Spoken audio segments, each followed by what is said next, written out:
America's top nuclear envoy is in Seoul ahead of President Trump's visit to Korea for his summit with President Moon. Seoul's foreign ministry says Stephen Biegun hinted at a change in tone on denuclearization talks with the North. For more details, let's turn to our Lee Ji-won.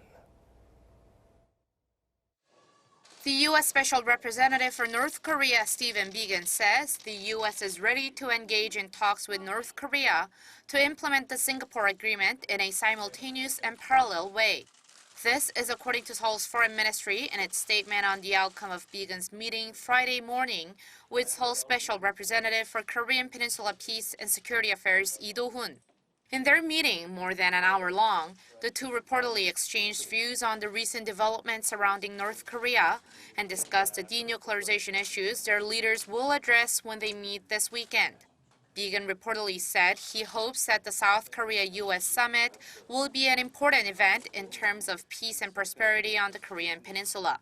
A day earlier, a director general at North Korea's foreign ministry released a statement saying that talks can only resume if Washington first comes up with what it called a proper counterproposal. The official also expressed dissatisfaction with U.S. Secretary of State Mike Pompeo, saying that negotiations should be conducted with a counterpart who has a good sense of communication.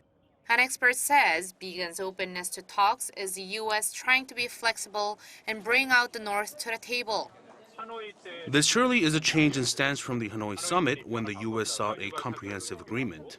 This isn't exactly what the North asked for, though, to ease sanctions in exchange for dismantling the Yongbyon nuclear facility.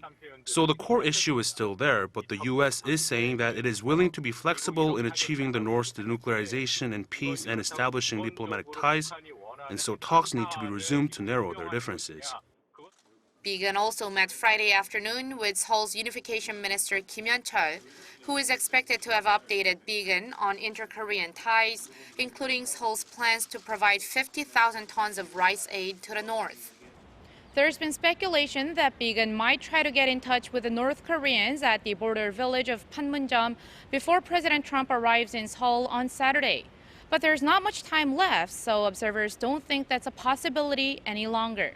Lee Ji-won, Arirang News.